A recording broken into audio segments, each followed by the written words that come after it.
I'll go Okay. ahead and start. I'm Tommy Dunne. I'm 57 years of age, and I used to be. I started my life as a train driver because when you were at school, there was a few jobs you wanted to do. It was either an astronaut, a cowboy, or a train driver. Well, I was never going to be an astronaut. And I didn't want to be a builder, a cowboy. And so uh, I got the opportunity to become a trainee train driver. So I became a trainee train driver. And then over the years, I got to train the train drivers then. Then I became a traction inspector, which used to investigate small accidents and that. Then I became the train interface manager for the whole of the Northwest for Network Rail. That was investigating major accidents and incidents. I then became the rail compliance manager for Major Rail, overseeing all the rail franchises. So I used to work in Manchester. So when I was had the opportunity to come back here to work in Liverpool for more money and less travelling, I jumped at the chance. So I took that opportunity. Then one day, my wife always calls this the day Tommy went to work and never came home. I have a little group of circles which I usually show to illustrate these. I used to be interested in everything that happened in the world, everything that happened in my own country, in my own city, my own community. I used to have my friends, my family, and at the centre of these circles there used to be me. Then over time, I didn't take any interest in what was happening in my own country, my own city, my own thing. And one day I went to work and I was having a meeting with the directors, and I went, and no words come out. And I went, and there was nothing in my head. There was absolutely nothing in it. And then I know the story of what happened next because I've been told it hundreds of times. I got up, I walked out, and then when my wife came home from the golf, my jacket was on the driveway, my trousers were on the stairs, my shirt was on the stairs, and she said, "What the hell's going on here?" Like, no. As I come up, and I was hiding under the bed, I was shaking like a leaf. So she said, "What's wrong with you?" And I said, and I couldn't speak. And she said, "What's wrong?" I said, I couldn't speak. So she phoned me up and she said, "What have you done to Tommy?"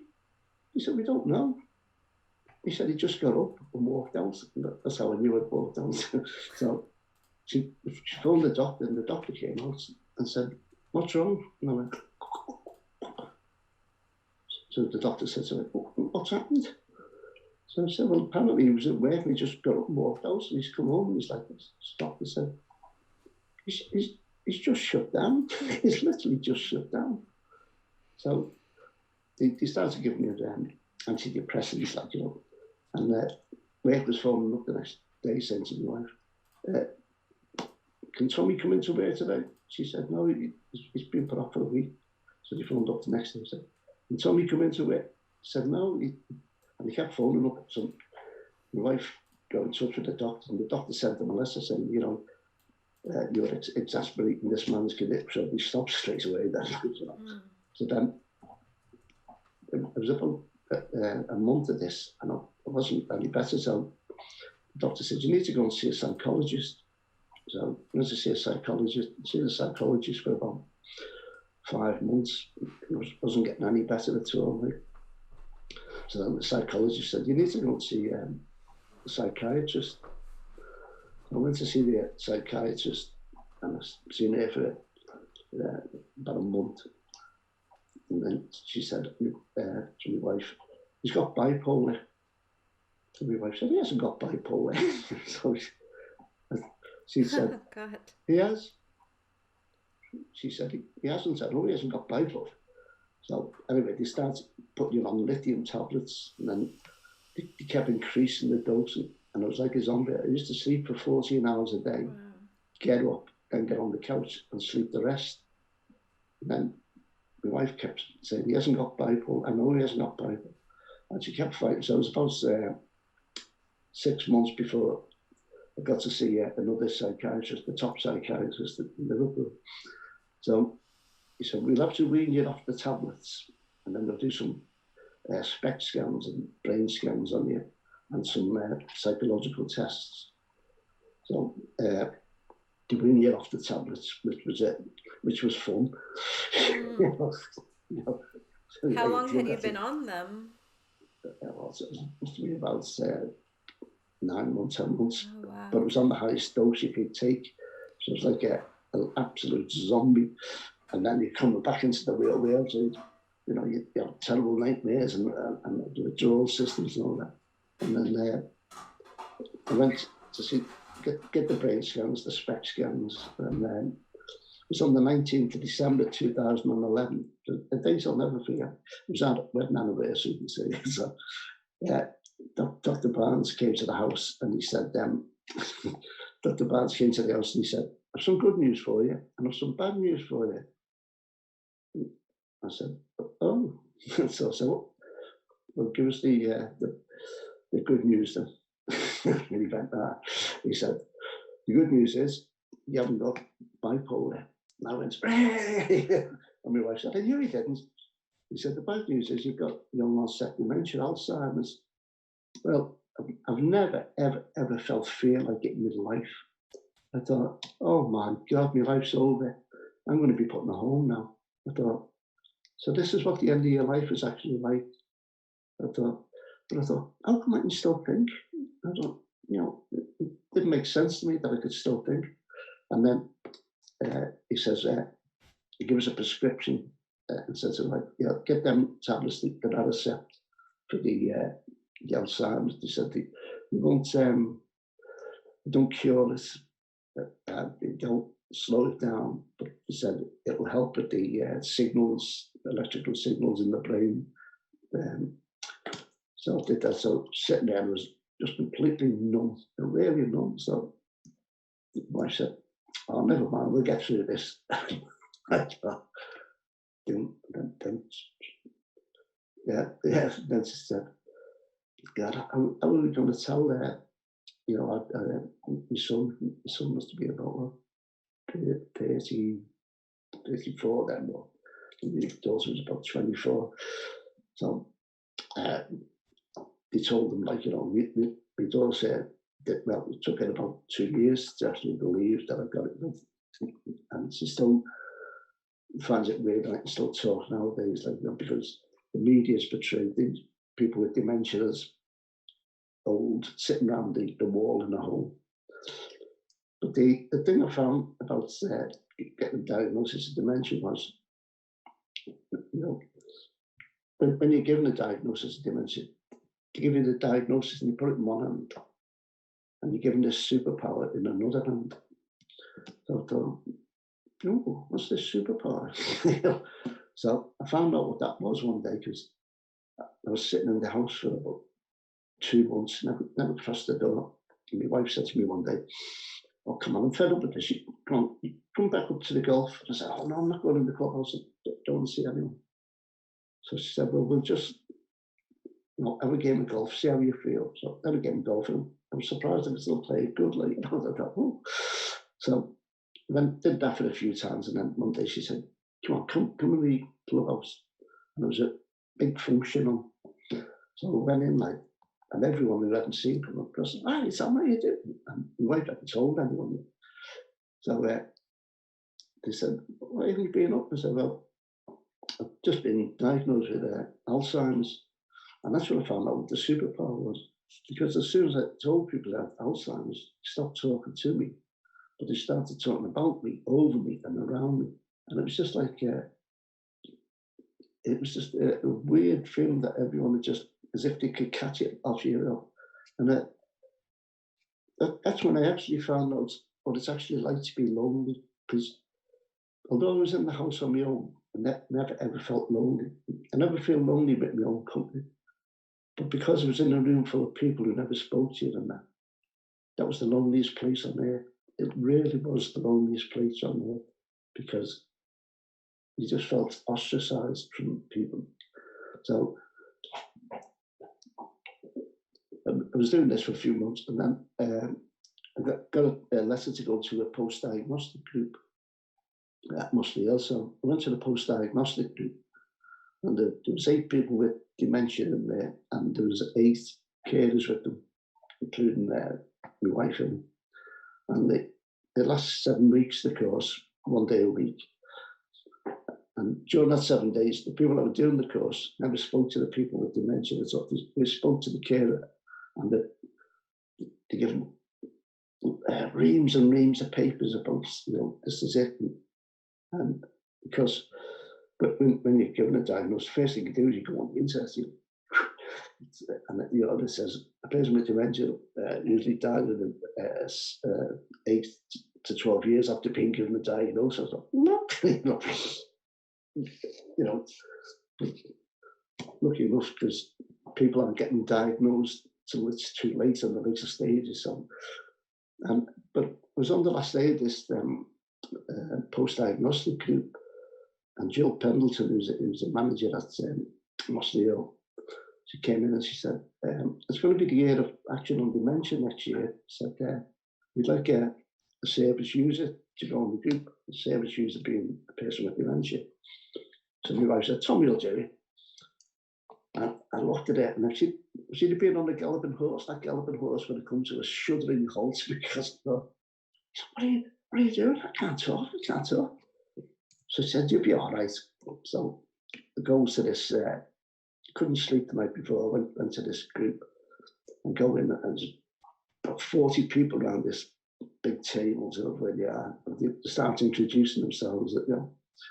I'm Professor so-and-so, I'm Dr. so-and-so, I'm the CEO. Oh, God.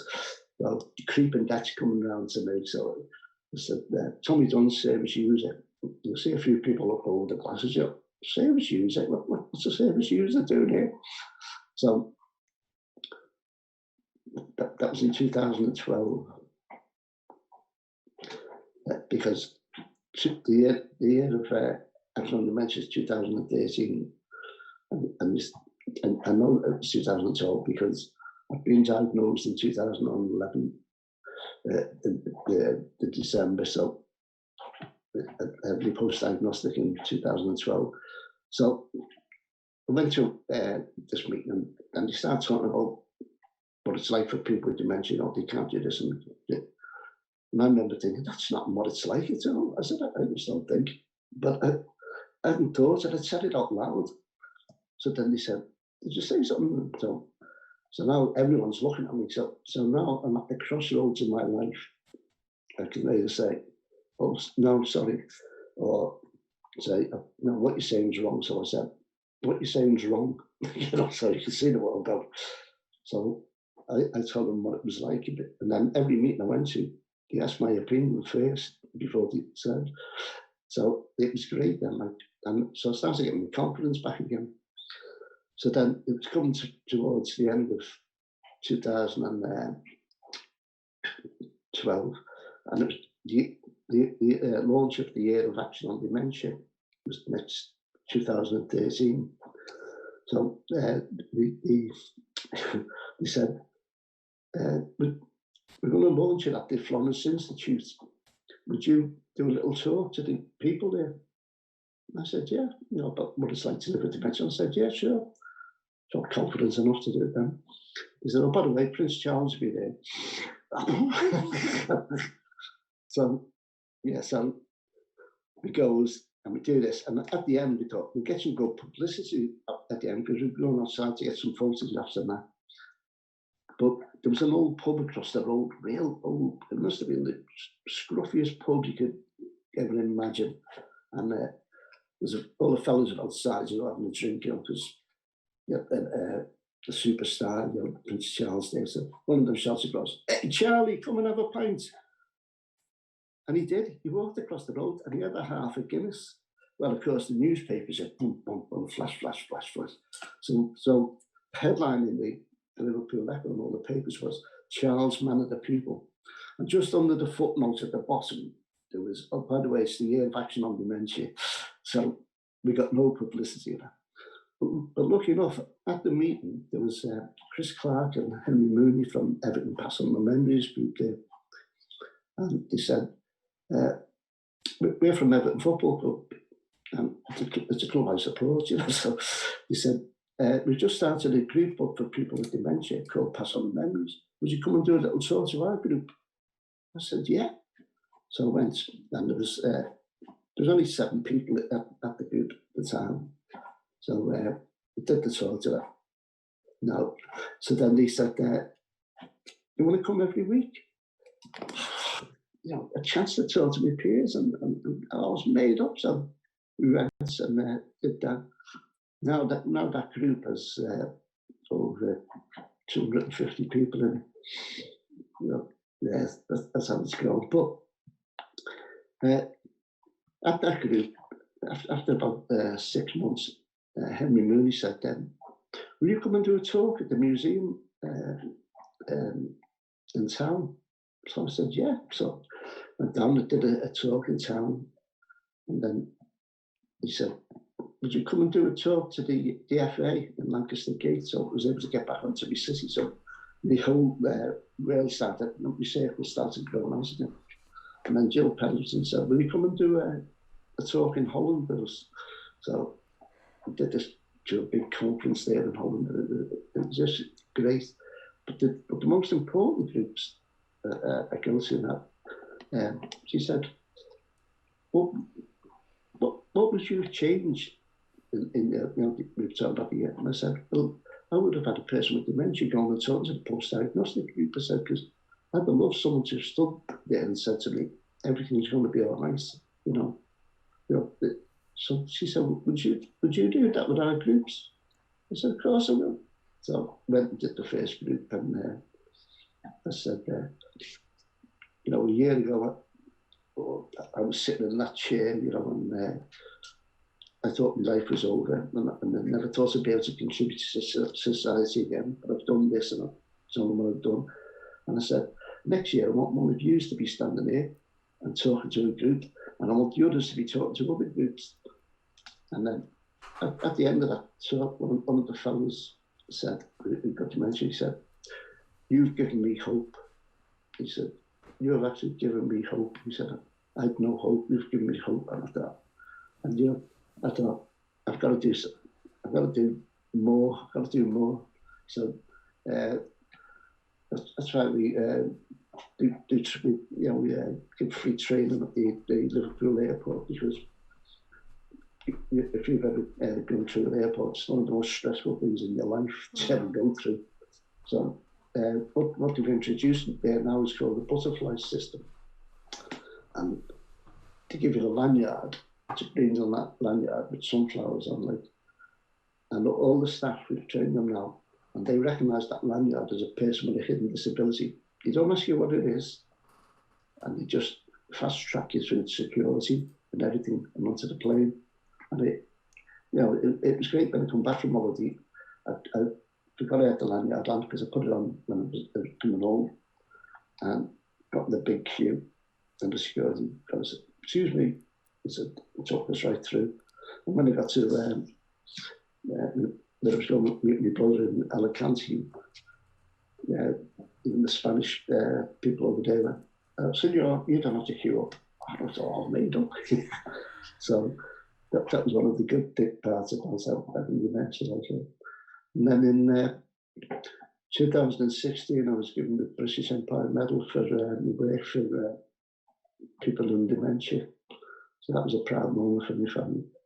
But one of the reasons one of the other reasons I did do it was that when I was asked to do a television programme, they asked if you'd have my little granddaughter on with it. And this was right at the very, very start of having dementia. And my son said, well, I don't want to be on the telly because she'll get bullied at school if granddad's got dementia. And I thought, I'm not having that. Don't change the world rather than that. No, granddaughter of mine's ever going to get bullied because of what I've got. And that's the worst thing about having dementia is, the stigma around it. We're stigmatized because we've got an illness we didn't go out and get. and people don't realise that it is a disease. They think we've got a mental health issue, with dementia, because the word dementia, it means, that we're nothing up mind, So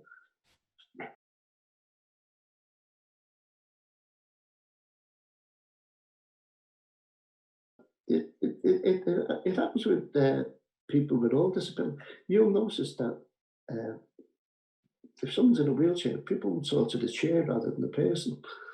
If a person with a guide dog talks to them, they'll talk to the dog rather than talk to the person. And if they're talking to a person with dementia, they'll always talk to the carer. You get the does Tommy take sugar in his coffee? I'm not standing there, and the worst thing you can have is people talking about you as if you're not there. It's that thing I said to you about the invisibility. I always find it hard that people will talk to plants, they'll talk to pets, but they won't talk to a person with dementia because they don't think they'd understand. No, I think so. They're classing us as lower than a plant. It just doesn't make any sense. And people forget the conversations, a process of give and take. I mean, I've got some stories about them, real life stories that actually happened to people. There was one about a fellow called John. Now, I was at the Everton group, and he came in with his wife and his daughter. So if anyone ever comes to use the group, I always go up and introduce myself and say, "I'm Tommy. What's your name?" Just to break the ice. So I went up and I said, "Hello, I'm Tommy. What's your name?" So his wife said, "His name is John."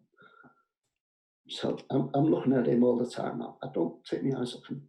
So I said, "Hello, John." I said, "Where did you used to work?" His daughter said, "He worked in Ford's." So I said, "Did you used to work in Ford's, John?" So his wife said, "Yeah, but he hated it." So I said, "Didn't you like working in Ford's, John?" His daughter said, "No, he didn't." So I thought, "Where else did you used to work?"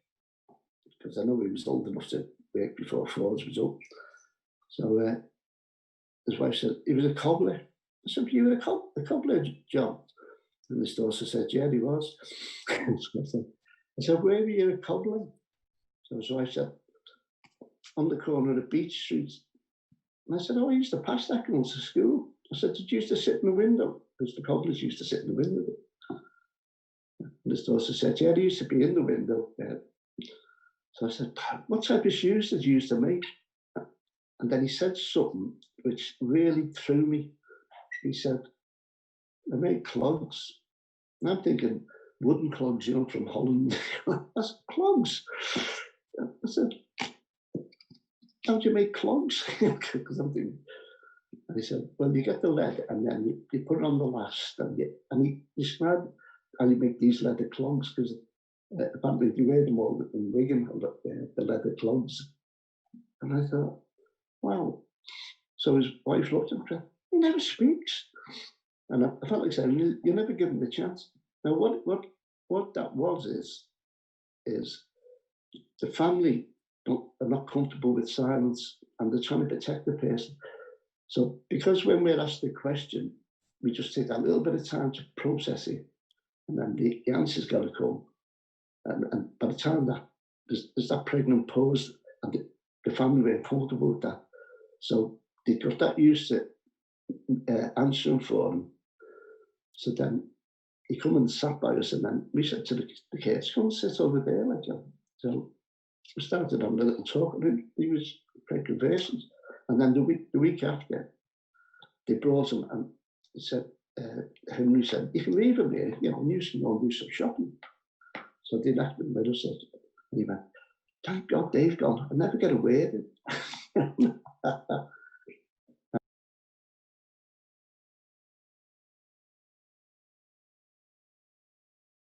Now, yeah, it was funny that, when I was thinking about how I would describe dementia to someone that, and I was on the treadmill the other day, and I was working away doing as I said, I do 3 hours a day on it, not all at once.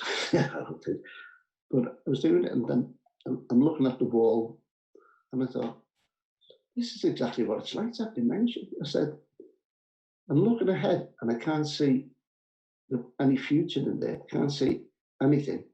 I said, I've got to work twice as hard as anyone else just to stay in the same spot. So I'm working away. And I said, I always put the safety cord on, that pulls the magnets if you do. And I said, this safety cord is like a carer. I said, I can go so far back before it'll stop. If I go too far back, that will pull. I said, if I try to go off course and go too far, it'll stop. I said, but if the carer keeps hold of that cord tightly, and I go backwards, it'll break the string, but it won't stop the machine. And I'll go back, and I won't be able to get back on where I got off, because I'll be trying to get onto a moving treadmill. So if a carer keeps too much control over you, they're restricting what you can do. So I always thought, well, that's a good analogy of what it's actually like to have dementia. Funny the things you think when you, and I always close my eye. Yeah.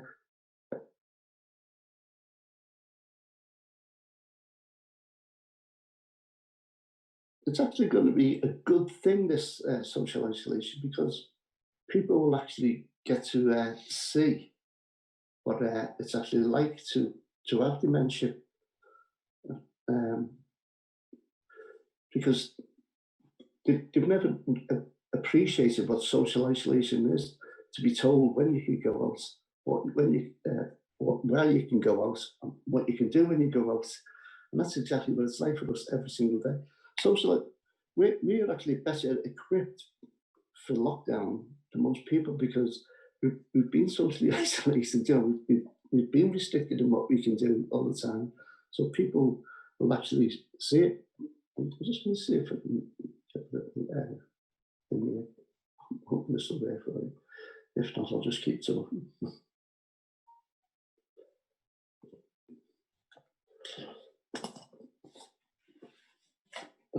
But when you can see this picture,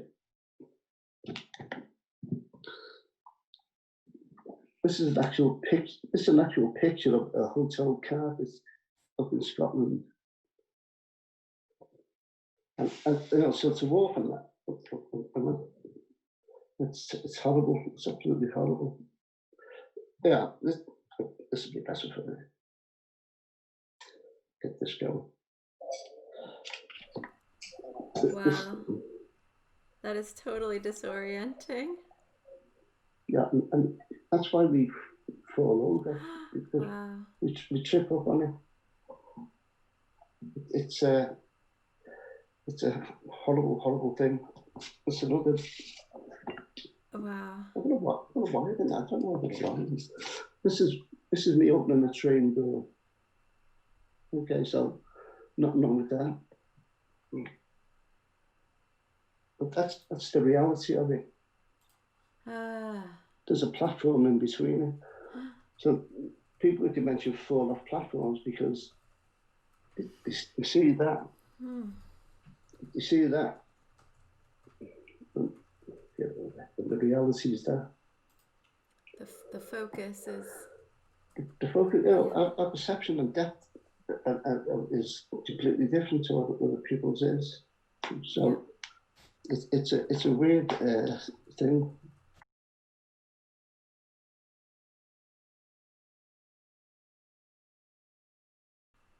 There's one other thing just before I tell you about that course that I think is very, very important to know about dementia is, when someone asks for the mother or the father, and they're dead, they're like 80 and they're asking for the mother, so the mother's dead. What people were doing was saying to them all the time, oh, your mother's dead. Now, the shock of being told that is like the first time that you were actually told your mother is dead. So you can imagine getting told that twice a day. Now, the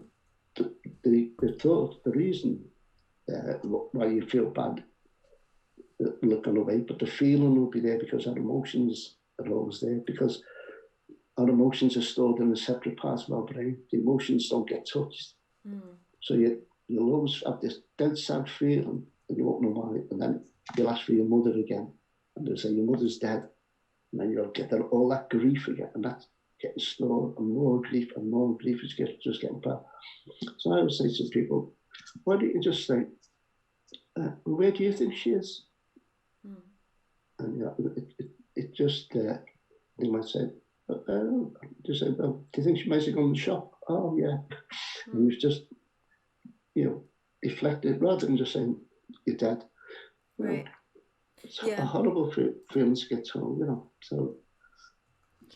It's almost what you were talking about, listening. It's about letting the person tell their own story rather than telling them something for your own interest. It's really about what's important for them to know right now, and to reflect on their own experience, like you said, to be that reflection.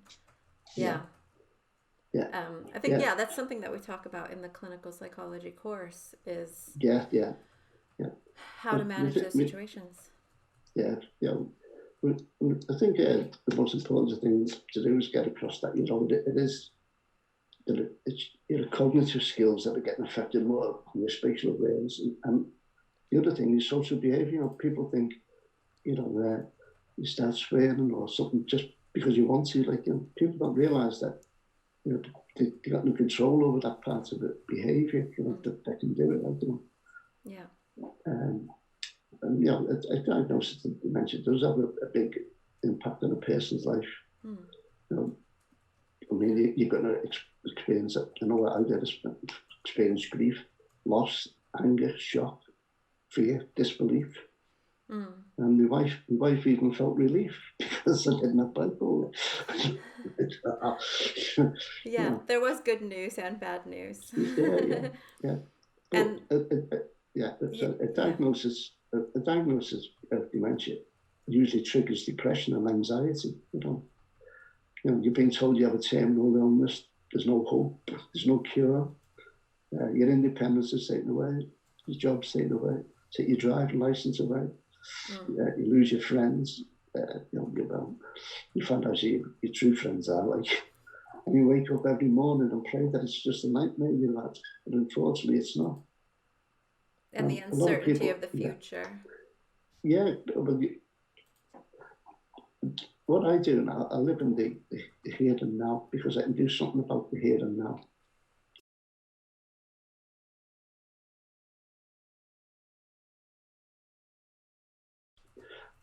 I always say in life there's positive and negative, and a battery needs a positive and a negative to make a torch work. So without the negative and the positive, you'll never have that bright light. So you've got to have the negative with the positive to make it work. So that's one way it goes. The other thing that.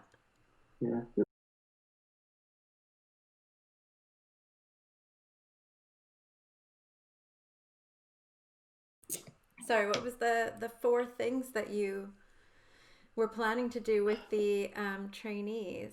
I'm curious what the 4 things were. The 4 things, right. So what they want to do is what helps after the diagnosis, what makes life harder, what could clinical psychology do to help, and what helps people live the best life. So let's take the first one first. I don't just stand for It's important to recognise and respond to the person's emotional needs. Post-diagnostic group where people meet other people who have just been diagnosed, peer support groups, and having a care navigator. Now, in Liverpool, we have care navigators. We've only got 8 for about 4,000 people in the city like that. And, I don't think they have them anywhere else in the country. And the care navigator, you're out till the day you die. And it's a person assigned to you. And what they do is they phone up every month and I would talk to you, see if you're okay, and but more importantly, to speak to your wife to see how she's coping, because in dementia, as I said, when I was given a diagnosis, I become invisible. But because I'm out there doing stuff and that, and I've got a higher profile now, my wife's become more and more invisible. You know, so if I go to a conference, people come up and talk to me, and I go, this is your wife, and they go, oh yeah, they take it off, and you think, oh, and I thought, oh, that's the last thing I ever wanted to happen, was it? Because, you know, with a team, you know, I couldn't get through dementia on my own, you know. So, the care navigator, it's brilliant, because if you're having a bad time, my wife can phone the care navigator and say Tommy's having a bad day, because we have good days, and we have a bad day when the black dog comes and sits with you all day, and it doesn't matter what you do, you just can't do yourself. And I've said to myself, right, rather than fighting on that days, I'll just go with it, and then I'll have the strength to fight more tomorrow. I'm not going to waste strength fighting something I'm not going to beat. So I said, let it have its day, and then I go away. What dementia doesn't like, it doesn't like you talking about dementia. It hates me going talking about dementia, because that's making people aware of it. And education it doesn't like people being educated about it. I'd rather keep you on your own. One of the plays we wrote and performed at the airport live, it was called The Four Horsemen of Dementia, and it's about it all happens inside your head, but you do it outside, and it starts off with a knock on the door, and who is it? That's my friend Jim. You come to the party? Oh no, I'll come with you tomorrow. He said, no, you won't. You've let me down 5 times. That's the last time I'm calling around here. So you go and sit down in the chair. Then dementia comes and puts its arm around you, says, well done, Tommy, my boy. You handled that very well. We don't need people like that. You stay in here with me. And he says, well, but I was going to go to a party. He said, oh, we have a party here. I'll invite all our friends on. There's another knock on the door. I go, who's that? He goes, I'm isolation. I don't know you. Oh, yes, you do. You'll soon get to know me. I'm going to be your best friend, because we're going to be here by ourselves all the time. There's another knock on the door. He says, who are you? He says, I'm depression. I've come to join the party. I don't know you here. Oh, yeah, you will do. I'll be here with you all the time. You'll soon be depressed all the time. I'll be here sitting with you every single day. And then you have anxiety come in, and then loneliness comes in. And I said, but aren't you the same as isolation? He says, oh, no. He says, no, I can be with you in a room full of people and you'll still be lonely, because remember when I explained before about that. The superpower. So, dementia's passing him the chalice, poison chalice. He says, drink that and you'll be with us forever. We'll always stay. And just as he's going to drink it, stop, don't drink that. Who are you? He says, I am hope eternal. And I don't know you. He says, yes, you do. I've been with you since the day you were born. I've always been with you. I'm always in your heart. He said, we don't need these bloodsuckers here. He said, I will stay with you forever. And then I said, well, how come everyone else has gone, but dementia's still here? She says, I'll always be here with you to fight dementia. I'll always stay by your side and never leave you. Together, we'll get through this. So we did that play in that. I love it. We're going to make a proper video of it. You know, that would be great. The costumes and that. I'll send you a copy when you get there. That would be amazing. Yeah. Yes, please.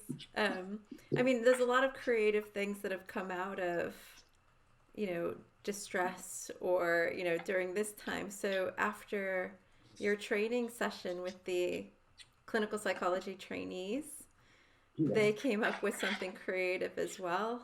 They did. So it's Well, I have it in my list as a poem for Tommy. Yeah, just don't get it. No, I dropped it. No, I put it behind me so I'd have it. So, do you want me to read it? Maybe I'll also bring it up on my screen Oh, if you will. just so Oh, that people could read along that if would they be neat. want to. That would have been easy for me. But yeah, Yeah. you can read your copy. It's called Life After Life Still. A diagnosis of dementia is like being on a treadmill. You have to keep walking just to stand still. Some days you run, some days you walk. Annoyingly, other people won't let you talk. Sometimes you feel anxious, depressed, and lonely. Sometimes it feels like no one knows me. It's like grief, anger, shock, and disbelief. And for others, it could actually be relief. The circles of my life were slowly shrinking. The post-diagnostic groups got me thinking. I found it hard to differentiate between pound and pence, and all of a sudden, life didn't make sense. Having dementia isn't just about memory, it affects cognition, perception, and everything sensory. Just because I have dementia, don't assume I can't speak. Just because I have dementia, don't assume life is bleak. Just remember that I am still human. Check me out, proper boss, with my Zoom. Trying to adapt using my dementia card, I didn't know society could make it feel this hard. Behind my behaviour, there's always a reason. Ignoring this would be high treason. I don't feel that I could contribute to society anymore. I realised I was wrong. My hope was restored. The help and support from the psychology team made such a difference for my family and self-esteem. So please make sure you involve me in my dementia care, as that will empower me in all that I do.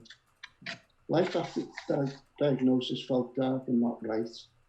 However, we need both positive and negative to turn on the light. So thank you, Tommy, for opening all our eyes to support people with dementia to live fulfilling lives. James, Kate, Jenna, Aislinn, Rachel, and Jenna. I'll always keep that. That's incredible. How did that feel having that? Oh, that's so that I'm going to get out when the black dog comes to torment me. I'll get that out and I'm going to read it out to him. And we'll go away because he'll get fed up here. Damn it, it'll chase him away because it just lifts your spirits up. You know, I thought, and I was more pleased because I thought, at least only at that hour, but at least they listen to all the messages. And that's the most important thing about dementia is the ability to listen. And I thought they're going to be great psychologists because they can listen. And that's why God gave us 2 ears and 1 mouth, because we learn more when we listen than when we speak. Mm. Yeah, I think that's really important, and the fact that they took out because you talked about the dark parts of it in your play, Yeah. but then the hope comes across really well in the poem. I felt. You know, that's what I say. It's really, really an uplifting poem. You know, it really does lift your spirits. And you know, in dementia, the first thing they take away is all hope from you. You know, if you can restore a bit of hope, that's great, because hope's a seed and it'll grow. Mm. That's why it's so important what you were saying about the post-diagnosis groups and the support that can be offered, because otherwise, like you said, you feel like it's a sentence that has an end that is all negative, when actually there's a lot of hope. Even though the future is uncertain, it doesn't mean that the uncertainty has to be covered over in despair. The future for people with dementia is a lot bright, because when you were, you know, years and years and years ago, but when you were given a diagnosis of dementia, you were just sent home to die. You were left in the house, and your family wouldn't take you out because you were ashamed of you, the stigma around it, or you were put in a mental home. You were just put away. You were shunned by society, locked away from society. And as people are finding now, social isolation is not a nice thing. Yeah, which is so important that you have, so many, like you were, I think before we started the recording, we were talking about waking up and not having a purpose, but for you, this purpose in disseminating and teaching people. Yeah. Well, that stems back to, we feared about me granddaughter getting bullied at school because I've got dementia, and what I felt at my post-diagnostic group, that if someone had stood there and said to me, everything's going to be all right, you can still contribute to society, and that's what we want to do. We want to go out and give hope to people, and we want to educate other people about what it's like to live with dementia. That we're still the same person. You just sometimes get mixed up messages and that. I always say it's like there used to be a comedian called Norman Collier, and part of his routine was he used to have a microphone, and he used to do it as if it was breaking up. So you go, look, there's that. I'd say that's what it's like when people are talking to us sometimes. On certain days, when someone speaks to us, we'll only get the message as if it's breaking up like that. So it was, as I said, sorry, I didn't quite get that. So they go, what it is? And they shout it and go, no. I said, not that. So I just didn't quite understand what he said. And then they think you're stupid then, But if people understand that, that's one of the reasons why we don't understand that the message is getting blocked by the. I actually do this in the training thing. I have static globes, the static globes, and they have all the lights. I should have put one on when I was doing this in there, and all the lights go like that. But if you put your finger on it, all the light comes across it at one beam. Oh yeah. So it lights up, and I said, now that's a message getting made on your brain. And on the other globe, they have like a cover on half of it, and when you put it on, you see the light hit it and fall down. So the message isn't getting made. And I said, so it's like having a dictaphone. When you ask us something, it's like we haven't pressed the record button, so we can't recall the memory of what you said. So it doesn't matter how many times you say, oh, you must remember. We don't, because we can't recall the memories that's never been made. Yeah. Just because you've told us, doesn't mean the memory's being made. And so it's just fell down into the abyss. Yeah. Ah, well, thank you for telling me all about this and reading the poem especially. That was really great. Do you have any places where people can find out more information? Or maybe you want to send it to me later, but at least I could put it at the end of the video. If anyone ever wants to see any of our videos, could I send you all my videos? No? Yeah. Well, if people go onto the internet and meet Tommy Dunne dementia, there's thousands of my things come up. Okay. Or they can follow us on Twitter on Tommy TEE 18. Okay. Yes, and I just recently retweeted some things about the work that you were doing with Thread. Yeah. Thread. Transport Health Research Economy. Now, next week at 11 o'clock on our Twitter chat, we're talking about social isolation. Oh, okay, perfect. Which is very appropriate at this time. So we're going to be doing a different subject every week. Oh, that's great. And what is that one on? What venue is it? It's Cash Dementia in Liverpool. Okay. So it's dementia, capital D for the dementia, in, and capital L for Liverpool, but it's all one word. Okay, perfect. I'll look for it, and then I'll try to put like some links and things for people. Yeah, that's it. Put it in there. trying to do this quick. Yeah.